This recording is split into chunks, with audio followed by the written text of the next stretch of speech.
आगे बढ़ते हैं अपने गेस्ट की तरफ, और आज जो हमारी बहार मेहमान है उनकी तरफ हम बढ़ेंगे। ड्रामा हम सफ़र से लोगों के दिलों में जगह बनाई और उसके बाद काम करती चली गई। बेतहाशा ड्रामे हैं इनकी फहरिस्त में। ज़िंदगी गुलजार है, कितनी ग्रह बाकी हैं, हकीकत, दिखावा, कोयल, मोहब्बत तुझे, अलविदा, उसके अलावा विरासत भी था। हाँ, विरासत भी था मेरे साथ। और फिल्म में भी इन्होंने अपने जलवे दिखाए और पाकिस्तान इंटरनेशनल स्क्रीन अवार्ड में बेस्ट एक्ट्रेस की हैसियत से नॉमिनेट हुई। लक्स स्टाइल अवार्ड में बेस्ट फिल्म एक्ट्रेस के लिए नामजद हुई। और उसके बाद भी आज भी रिसेंटली मैंने अभी इनका एक ड्रामा देखा था इडियट, और उसमें भी इन्होंने बड़ा अच्छा काम किया। और भी बेतहाशा ड्रामे हैं। सो मैं बुलाना चाहता हूं, प्लीज वेलकम मंशा पाशा। अस्सलाम वालेकुम मंशा, कैसी हैं आप? ठीक ठाक हैं? अल्लाह का शुक्र। तबीयत कैसी है आपकी? अल्लाह का शुक्र, थैंक यू सो मच। आइए ना, तशरीफ रखें। थैंक यू, शुक्रिया। कैसे हैं आप? मैं बिल्कुल ठीक हूँ। आने में कोई प्रॉब्लम तो नहीं हुई? नहीं, आने में कोई प्रॉब्लम नहीं हुई, लेकिन मुझे लगा कि ये आज नहीं कल होने जा रहा है। उन्होंने मुझे आधे घंटे पहले, रोजे में भी होता है ये? हाँ, आधे घंटे पहले मुझे मैसेज किया और मैंने कहा हाँ ये तो कल है। उन्होंने कहा नहीं आज है आपकी। मैंने कहा ओह, ये पहली दफा हुआ है मेरे साथ। नहीं, हो जाता है क्योंकि अभी ये शुरू के दिन है रोजों के जी, तो इनमें थोड़ा टाइम लगता है। लोग तो अक्सर छापे में हाथ भी मार लेते हैं, कुछ मुंह में डाल लेते हैं गलती से और फिर याद आता है कि ओए नहीं यार, इतना बुरा लगता है। आपको होता है कि बस माफ शुरू में मेरे साथ हुआ है। मैं मॉर्निंग शो करता था तो वो हम पहले सुबह करते थे रमजान में ना, तो अक्सर ये हुआ कुछ बन रहा है, मैंने उठा के मुंह में डाल लिया। और वो 2-3 दिन हुआ तो वो फैजान ने ना मारता था, फैसल भाई, मैंने कहा ओह, तो वो खैर होता था। लेकिन how are you? I am good, अल्लाह का शुक्र। और how is your better half? My better half is also fine. वो तो बस हम रमजान के जो है ना खुश हैं, रमजान आ गया है, बड़ा अच्छा वक्त है ये। अच्छा, पूरे साल का। हाँ, बड़ा मजा आता है। मियाँ तो हर वक्त लड़ते रहते हैं। आप भी लड़ती रहती हैं या आप खामोश रहती हैं? नहीं, मैं तो कोशिश यही करती हूँ कि खामोश रहूं। अच्छा। कोशिश तो मुझे लगता है हर शादीशुदा जो है ना औरत की कोशिश यही होती है कि वो खामोश, या मर्द की या औरत की, या मर्द की या औरत की। हाँ, लेकिन वो चूंकि भाई जाहिर सी बात है वो लॉयर हैं, उनसे तो आप जीत नहीं सकती हैं। जीत जाती हैं? जीत भी जाती हूँ। ये भी एक आई थिंक शादीशुदा औरत होने का ये एक हुनर है कि आप अपने शौहर से कभी कभार जीत भी जाएं। अच्छा देखो, एक थोड़ी सी हम ये पर्सनल बात करेंगे, उसके बाद मैं आगे बढ़ जाऊंगा। Obviously the kind of job he is doing, माशाल्लाह से, Jibran is very renowned name of Pakistan, और अल्लाह ताला ने उसको बहुत इज्जत दी है। बहुत काम करते हैं, बहुत मेहनत करते हैं जी। तो और आपके तो दोस्त भी हैं जो मुझे बहुत पहले जब मेरी उनसे मुलाकात हुई थी तो वो आपकी बहुत तारीफ करते हैं, और तब तो बहुत ही करते थे। आई थिंक ज्यादा उस वक्त आप लोगों का मिलना जुलना होता था, ज्यादा था उस वक्त, तो वो बहुत आपकी तारीफ करते। तो आपको शायद मुझसे पहले से आप उनको जानते जी? मैं पहले से जानता हूँ। और लेकिन मैं वैसे ही एक बात कर रहा हूँ कि हर इंसान की एक अपनी आइडियोलॉजी होती है। सो आप अग्री करती थी उनकी आइडियोलॉजी से, इसलिए शादी की, या शादी के बाद आपको पता चला कि इनकी आइडियोलॉजी का है क्या है और ये क्या क्या काम करते हैं, ये किस तरह सोचते हैं? तो आप हर उनकी बात से अग्री करती हैं या कभी कभी डिसएग्री भी करती हैं? नहीं, हम बहुत चीज़ों पे डिसएग्री भी करते हैं, ऐसी बात नहीं है। हमारे वैल्यूज एक हैं, हमारी सोच एक है। हम दोनों जैसे कि होते हैं, आपकी जो इंसानियत है वो एक होनी चाहिए, आपके जो वो है ना, आपकी ख्वाहिशात एक होनी चाहिए कि आप लोगों की तरफ आप चाहें कि दुनिया भी बेहतर हो, लोगों के लिए भी अच्छा चाहें। तो आपके वैल्यूज अगर मैच करते हैं तो वो है, वरना डिफरेंस ऑफ ओपिनियन तो I support him. He's my husband. Of course, I support him. And ये तो देखिए disagreements होती हैं हमारी, वो अगर किसी बात पे होती है तो मैं उनको बता देती हूँ कि मुझे लगता है कि इसमें आपको ये करना चाहिए या ये, लेकिन उनका काम है। मैं उनको कहती हूँ कि मुझे लगता है हर इंसान अपना काम सबसे बेहतर खुद जानता है। वो आपका काम देखते हैं? हाँ, देखते हैं, लेकिन मैं उनको कहती हूँ ना देखें। क्यों? क्योंकि जो है मैं ज़रा अपने काम को लेके ना ज़रा वो हूँ, सेंसिटिव नहीं कह ले। मुझे होता है कि कोई मुझे अगर उन्होंने कभी आपके काम पे कोई डिसएग्रीमेंट किया तो वो तो डिसएग्रीमेंट नहीं, वो जो एक होता है ना क्रिटिसिज्म होता है मुझे, हाँ, मुझे यही लगता है कि मेरे जो घर के लोग हैं ना वो मेरी बेहतरी के लिए ही चाहते हैं, लेकिन वो थोड़ा सा क्रिटिकल होते हैं। तो इस मामले में मुझे होता है कि वो मेरा काम ना ही देखें, क्योंकि मैं सब अपनी क्रिटिक वैसे ही बहुत बड़ी हूँ। अच्छा, मुझे लगता ये है बहुत अच्छी बात है। हाँ, मुझे लगता है मैं उनमें से हुई नहीं जो अपने आप की वाह वाह करती रहे हर वक्त। तो या अच्छा, ऑब्वियसली एक तो आप खुद भी एक्ट्रेस हैं जी, फिर आपने एक ऐसे हस्बैंड को चूज किया जी, जिनका थोड़ा सा पॉलिटिकल या आप ये कह लें कि वो जो कोशिशें कर रहे होते हैं समाजी कामों में वो मुब्तला रहते हैं, सोशल एक्टिविस्ट हैं, तो उसमें लोगों की आजकल बहुत जो कहते हैं कि बेजा बातें होती हैं, तो आप उनको बर्दाश्त करती हैं? अगर बर्दाश्त करती हैं तो उसका ज़ाती ज़िंदगी पे क्या असर होता है? Do you guys talk to each other about it कि यार ये लोग क्या बातें कर रहे हैं, या आप लोग इग्नोर करते हैं? देखिए, आई थिंक दोनों हमारा जो काम है, क्योंकि वो दोनों हम दोनों का काम थोड़ा पब्लिक आय का है, तो हम दोनों ये समझते हैं कि जहाँ इतने सारे लोग हैं और वहाँ इतनी सारी सोचें भी हैं, इतने सारे अलग अलग नज़रिए हैं, तो उसकी वजह से आपको बहुत सारे लोग अलग अलग किस्म की राय देंगे, और कुछ लोगों की नीयत भी साफ़ नहीं होती, तो वो ऐसे भी बातें कहते हैं सिर्फ आपको हर्ट करने के लिए, या वो चाहते हैं कि जो आप कर रहे हैं वो आप ना करें। तो हमें थोड़ा सा you have to have a thick skin, आपने हर चीज़ को तो दिल पे नहीं लेना होता। तो मैं ज़्यादा खुद भी तवज्जो नहीं देती कि कोई इंसान क्या कह रहा है, क्योंकि फैसल यू नो कि सोशल मीडिया पे जो है ना, जिसके घर पे कोई नहीं सुनता वो हमें सुना रहा होता है जी। तो मुझे लगता है कि बहुत सारे लोग अपनी ज़ाती ज़िंदगी को लेके जो है ना, उसमें जो उनके फ्रस्ट्रेशंस हैं वो शायद यही ज़रिया इस्तेमाल करते हैं और वो अपनी फ्रस्ट्रेशंस निकालने के लिए। तो आप हर चीज़ को दिल पे लेंगे ना तो आप कुछ भी नहीं करेंगे, सीरियसली। आप फ्रीज हो जाएंगे मुझे लगता है, अगर आपने हर इंसान की, क्योंकि अब कुछ भी आप कर लें आपको उस पर तनकीद कहीं ना कहीं से तो मिलती है। हाँ, मतलब आप कोई भी बात करते हैं उस पे आपको कोई ना कोई एक तनकीद ही मिलती आ जाती है कि आप लोगों ने तो बहुत अच्छा वक्त गुजारा मुझे लगता है, जो आपकी जो हमारे सीनियर एक्सपीरियंस्ड एक्टर्स हैं ना, क्योंकि मुझे याद है मैं देखा करती थी फैसल कुरैशी, और हम इतना पसंद करते थे, और हम मतलब हमारी जहन में वहम गुमान में होता था। शुरू के ड्रामों में काम किया था ना तुमने? मैंने बहुत पहले आपके साथ काम किया था, लेकिन आपके जो जैसे आपके जो अतीका ओडो के साथ आपने एक ड्रामा किया था मुझे, जी, वो मैंने देखा था। तो हम बहुत पहले, ऐसा लग रहा है कबले मसीह से काम कर रहा हूँ मैं। वो मैंने देखा था। अच्छा, और मैंने उसमें आपका नेगेटिव था ना? नहीं, नेगेटिव नहीं था। नहीं, आपका एक रोल था, मुझे ड्रामे का नाम नहीं याद आ रहा, जिसमें आप बॉस होते हैं। हाँ, और हरजाई था ना? अच्छा, वो नेगेटिव नहीं था, वो ये था कि It's a very grey character. Very grey, ठीक है। उसमें ये होता है कि आपको पता नहीं होता कि ये बंदा मतलब वेरी डिफिकल्ट टू रीड, अभी तक मुझे याद है वो। तो और आपको फुल सूट वूट में जो आपके सारे थे ना सीन्स, तो मुझे याद है हम तो इतना मतलब एक्टर्स को लेके इतना वो होते थे कि they can't do any wrong. वो तो उल्टा ही था कि हमें पहले होता था कि तो कुछ गलत कर ही नहीं सकते, वो जो पहनते हैं, वो जो बोलते हैं, वो हर चीज़ ही सही है। और आजकल के दौर में ऐसा हो गया है कि आप कुछ सही नहीं कर सकते, वो तो उल्टी बात हो गई है कि वो जो कैरेक्टर की आप बात कर रही हैं, क्या आपने याद दिला दिया मुझे। हाँ, मेरे करियर में उससे पहले जो मेरा हिट सीरियल था वो बूटा फ्रॉम टोबटेक। जी। अच्छा, बूटे से जो छाप लगी थी वो बिल्कुल एक पेंडू इंसान की छाप लगी थी, और ये इतना क्लासी कैरेक्टर था, वो एकदम शिफ्ट था। I lost lot of weight. I remember I was 114 kg in Buta from Tobatek Singh, and I was 72 kg in Harjai. Oh my God, that's a lot of weight. Yes, I know.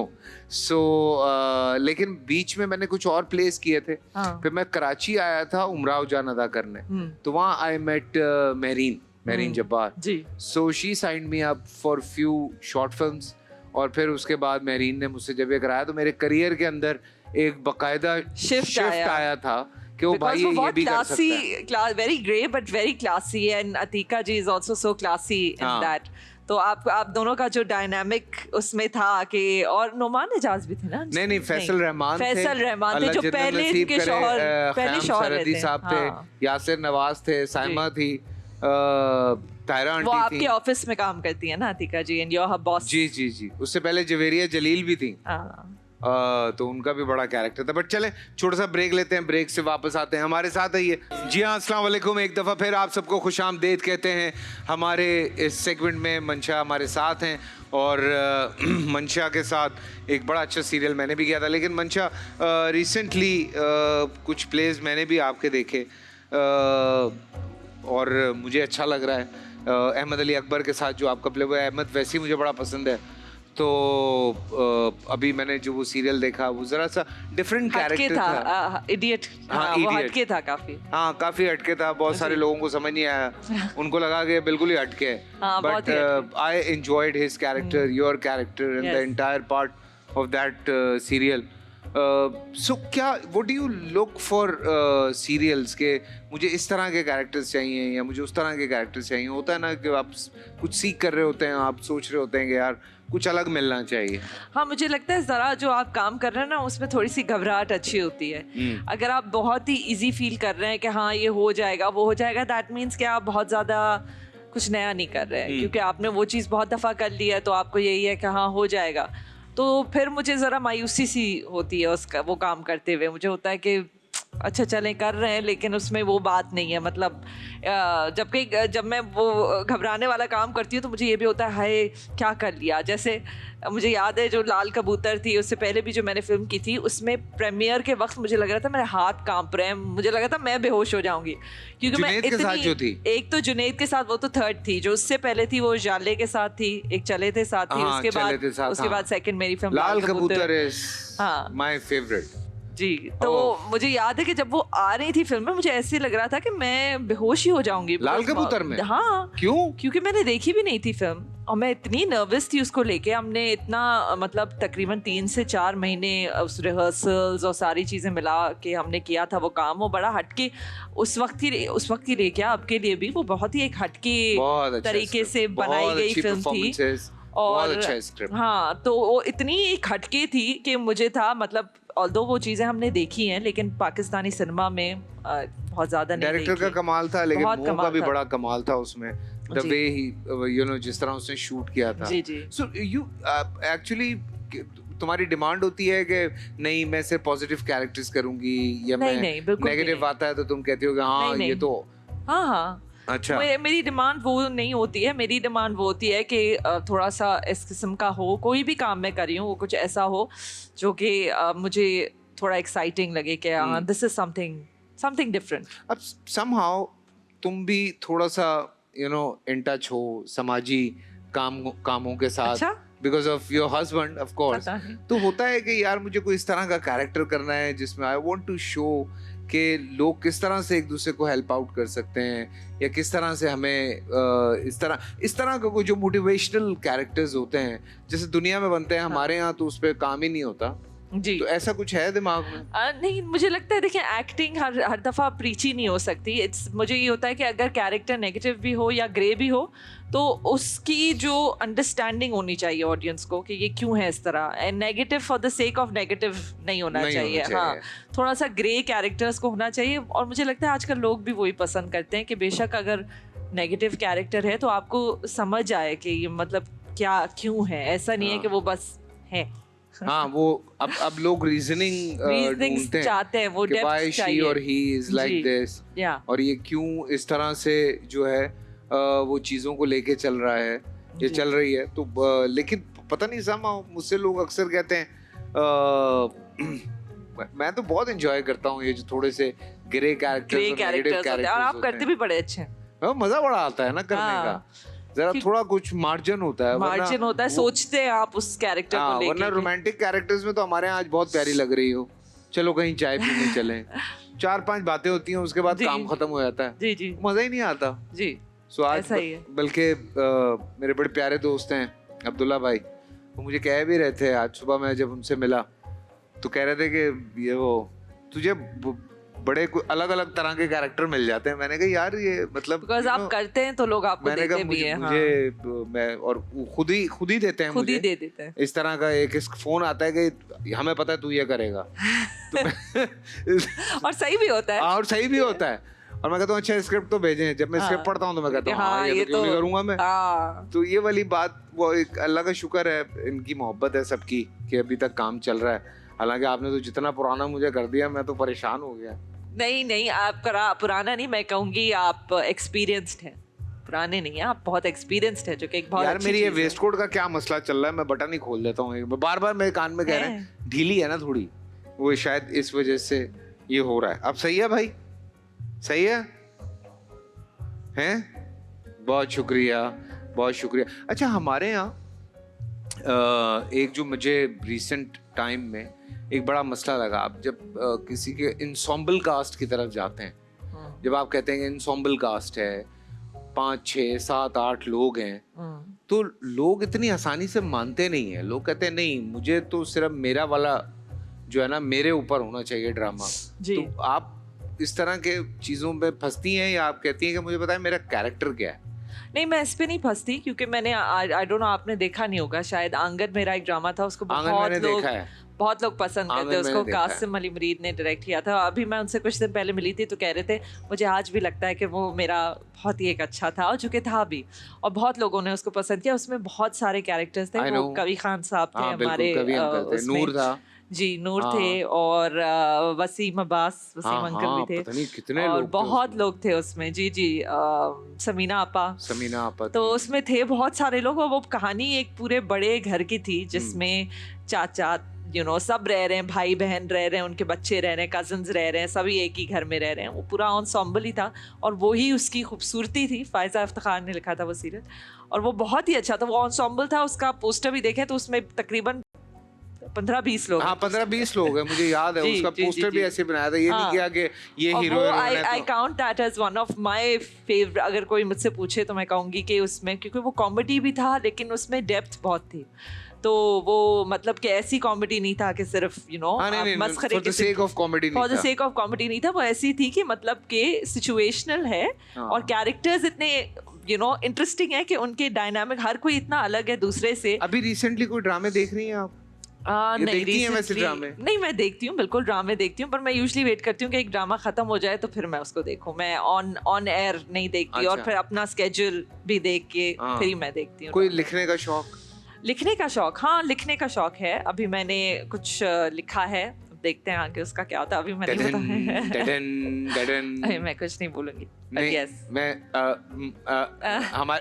हमारे पास तो reading habits हैं, तभी लिखने का शौक है। Reading in the sense कि मोर conceptually, कि मैं कोई चीज़ कॉन्सेप्ट में लिख लूंगी, लेकिन मैं उसको obviously as a screen writer नहीं लिखूंगी। फिर उसके लिए मैं किसी को हायर करूंगी, आइडिया उसके साथ शेयर करूंगी, बिकॉज मुझे लगता है अच्छे डायलॉग्स लिखना एक बहुत ही एक स्किल है। बहुत मुश्किल है अच्छे डायलॉग्स लिखना। लेकिन रिसेंट टाइम में मैंने कुछ बहुत अच्छे ड्रामे देखे जी, और आपका ड्रामा भी उनमें से एक था ना? कौन सा? खई। हाँ, नहीं, खई के बाद मैं अभी रिसेंट टाइम की बात कर, मैंने अभी कुछ ड्रामे देखे और मुझे इतना अच्छा लग रहा था कि उन ड्रामों की जिस तरह से वो पेशकश भी हुई, या जिस तरह से उसमें परफॉर्मर्स ने काम किया है, सीरियसली मेरा दिल बहुत खुश हो रहा है। बिकॉज चाहे नए लोग काम करें या पुराने लोग काम करें, काम अच्छा I personally called सैफे, मैंने उसको कॉल करके मैंने उसको इतनी तारीफ की, मुझे इतना मजा आया। आपने भी देखा होगा, जी है ना? जी, हम सब ने सुल्ताना आपा को कहा भी, और वैसे भी जो है बड़ा अप्रिशिएट किया उसके। लेकिन उसके जो राइटर हैं, I tried to call him, लेकिन I think he is not in Pakistan, Afridi sahab. So I think right now मुझे ऐसा लग रहा है कि वो पता नहीं किस पिटारी से अपना काम निकाल रहे हैं कि एक के बाद एक जबरदस्त काम आ रहा है उनका जी। बट एनीवे, जब आई रिमेम्बर योर वीडियो, एक मुझे बातों बातों में तुम्हारी वीडियो याद आ गई जी, जो बहुत परेशानी में रात के किसी पहर में तुमने लगाई थी, और वो रातों रात घूमी। मैंने तो सुबह उठ के देखी जब जिब्रान को उठा के ले गए थे जी। और उसके बाद तो क्या कंडीशन थी उस वक्त, क्या कहाँ फोन किए, क्या क्या हुआ, व्हाट वाज द ट्रॉमा, उसका कुछ रह गया, या अब यू आर लाइक मेंटली के नहीं ठीक है, हो गया सब?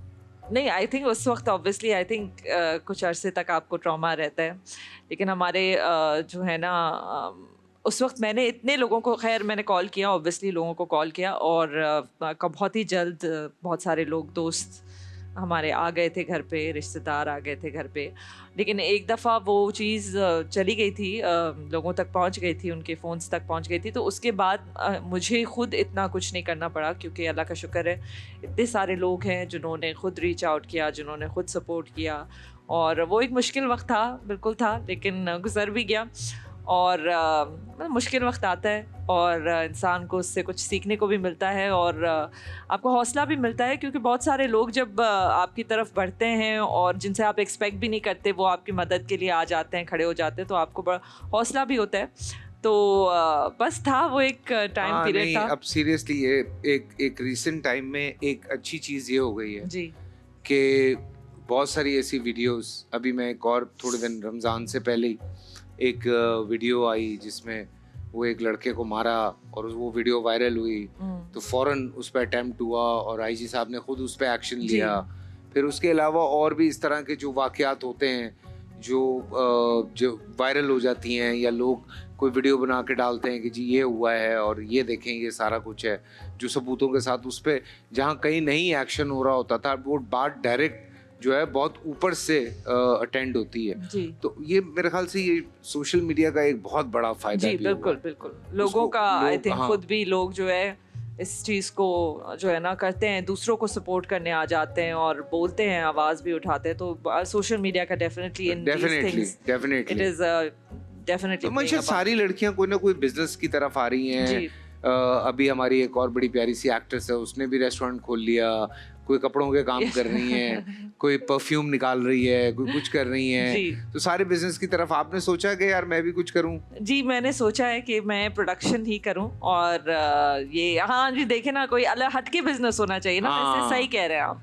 जैसे कि इजाज भाई मेरे दोस्त हैं, इजाज असलम साहब मेरे कहते हैं ना कि don't put all eggs in one basket. सही कहते हैं वैसे। हाँ सोचना चाहिए, आप सही कह रहे हैं। मैं अब कुछ हटके पर क्या आपका कुछ है, कभी आपने किया कुछ हटके? आपने किया ना, कपड़े किया आपने, ये कर रहा हूँ। हाँ उसके अलावा नहीं, उसके अलावा नहीं। और ये भी इसलिए कर पा रहा हूँ क्योंकि ये भी तो हम पहनते हैं ना, ये तो मतलब कि कपड़े भी थोड़ा सा रिलेटेड है हमारे। ये भी इसलिए कर पा रहा हूँ कि जो मेरे साथ हैं वो बहुत हेल्प आउट कर रहे हैं मुझे। फराज और उसामा नारकिन्स वाले they are supporting me a lot, तो मैं कर पा रहा हूँ, वरना मैं नहीं कर सकता। जी वही हैंडल करते हैं। बहुत मुश्किल है। हाँ मुझे बस ये कि हाँ फिर कुछ सोच के करना पड़ेगा कि कोई अपना इंटरेस्ट निकाल के, क्योंकि उसमें भी बड़ा टाइम देना पड़ता है। हाँ आप तो बहुत काम करते हैं। कुछ लड़कियां हैं जैसे शाइस्ता है, नादिया है। शाइस्ता जी तो मैं वही कहती हूँ, नादिया भी, और भी हमारी तो माहिरा जी, दे यू नो लाइक दुनिया की हर चीजें चल रही होती है, कर चुके हैं, पता नहीं कैसे मैनेज करती हैं वो। But thank you so much Mansha, lovely talking to you after long time. मेरा बहुत सारा सलाम दीजिएगा, और कुछ आप कहना चाहें तो? बस मैं यही कहना चाहूँगी कि सबको मैं रमज़ान मुबारक कहना चाहूँगी, और अपने घर वालों का, अपने आप का, अपनी सेहत का और अपनी मेंटल हेल्थ का सब ख्याल रखें, क्योंकि ये एक ऐसा महीना है जिसमें हमने लोगों को माफ़ भी करना है। बहुत दफ़ा बहुत छोटी छोटी चीज़ें हमारे दिल में रह जाती हैं। तो मैं फैसल भाई से भी अगर कभी मेरी कोई कोताही हुई हो, क्योंकि मैंने भी सोचने दो मैंने इनके साथ भी काम किया है, तो वैसे भी अगर आपने कभी किसी से गलती की, किसी का दिल दुखाया हो या कभी कोई गलती की हो, तो आपको भी माफ़ी मांग लेनी चाहिए। और अगर किसी ने आपके साथ कुछ किया हो तो उसको दरगुजर करें और खुश रहें। Thank you so much. और जिसने मुझसे माफ़ी मांगनी है माफ़ी ना मांगे, मैं अकाउंट नंबर भेज दूंगा और पैसे भेजिए उसमें। ये एक अच्छा तरीका है, ये एक अच्छा तरीका है। देखिए इससे फायदा भी हो जाएगा और माफी भी मिल जाएगी। माफी की सूरत में 1000 रुपए ज्यादा नहीं। और स्क्रीनशॉट भी शेयर कर लीजिएगा कि कितनी बड़ी माफी मांगी है। देखिए जितनी बड़ी गलती हुई है ना, उसके हिसाब से आपको दोनों से उस हिसाब से कैश भेजिए, उस हिसाब से भेजना। अकाउंट 1000 से लेके लाख रुपए तक है। हाँ तो आपको फील हो कि देखिए सीरियस है, आपसे माफी मांगने में सीरियस है। ये मजाक है जरा। थैंक यू सो मच मंशा, थैंक यू सो मच। हम यहाँ पे मंशा को खुदाफिज कहेंगे और उसके बाद हम वापस आएंगे। तो उलमा-ए-कराम हमारे साथ यहाँ पे मौजूद होंगे। हमारे साथ रहिए, देखते रहिए बहार-ए-रमज़ान।